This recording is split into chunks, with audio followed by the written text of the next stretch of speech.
হেলেদুলে চলছে যানবাহন, চরম ভোগান্তিতে যাতায়াতকারীরা।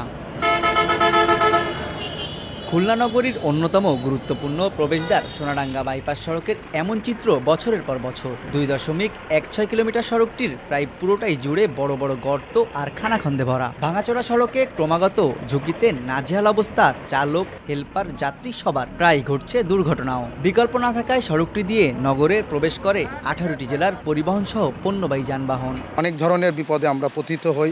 একটু বৃষ্টিতে জলাবদ্ধতা। রোডটা অরিজিনাল কার এখন আমরা এটা জানি না, আমরা এই নিয়ে বারবার মানববন্ধন করে যাচ্ছি। অনেক রিক্সা গাড়ি চালাই, দেখা গেছে পোল্ট্রি খাওয়ার চান্সও আছে, এই রাস্তায় এরকম গাড়াও আছে। প্রতিদিন পাতি ভাঙতেছে এই কারণে, এই রোডের কারণে। ভালো কাপড় চোপড় পরে বেরোলেও অবস্থা খারাপ হয়ে যায়। প্রতিনিয়তই দু একটা গাড়ি এখানে নষ্ট হয়ে পড়ে থাকে। আমরা চাই যে দ্রুতভাবে যে এটা একটা মেরামত হোক বা সুন্দরভাবে করা হোক। কিন্তু প্রশ্ন হচ্ছে, দীর্ঘদিনেও এই সড়কে কেন কোনো সংস্কার হয় না? জানা যায় সড়কটির দায়িত্ব কোনো সংস্থা বুঝে না নেওয়ায় দীর্ঘ এক যুগেরও বেশি সময় ধরে চলে আসছে এই জটিলতা। খুলনা উন্নয়ন কর্তৃপক্ষের দাবি, 2013 সালে সড়কটি নির্মাণের পর 1380 মিটার এলজিইডির কাছে এবং 780 মিটার খুলনা সিটি কর্পোরেশনের কাছে হস্তান্তর করা হয়। এসএসসি তাদের স্টেট অফিসারকে এটা বুঝে নেওয়ার জন্য আমাদেরকে আবার জানায় চিঠি দিয়ে রাস্তা এবং কালভার্ট এবং ব্রিজের আনুষঙ্গিক এবং লাইট টাইট সহ তাদেরকে অফিসিয়ালি বুঝিয়ে দিই। যদি কোনো প্রতিবন্ধকতা থাকে কাজ করতে যে, সেক্ষেত্রে আমাদের যে সহযোগিতা লাগবে আমরা 100 ভাগ দিতে সেটা সবসময় রাজি আছি। তবে কাগজের সঙ্গে বাস্তবের মিল না থাকায় বুঝে নিতে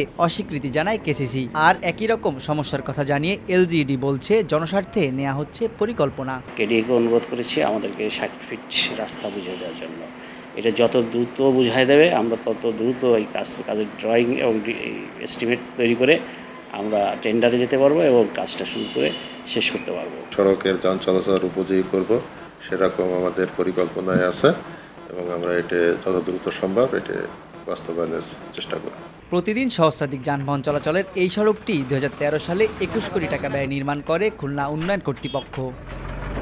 তানজিম আহমেদ, সময় সংবাদ, খুলনা।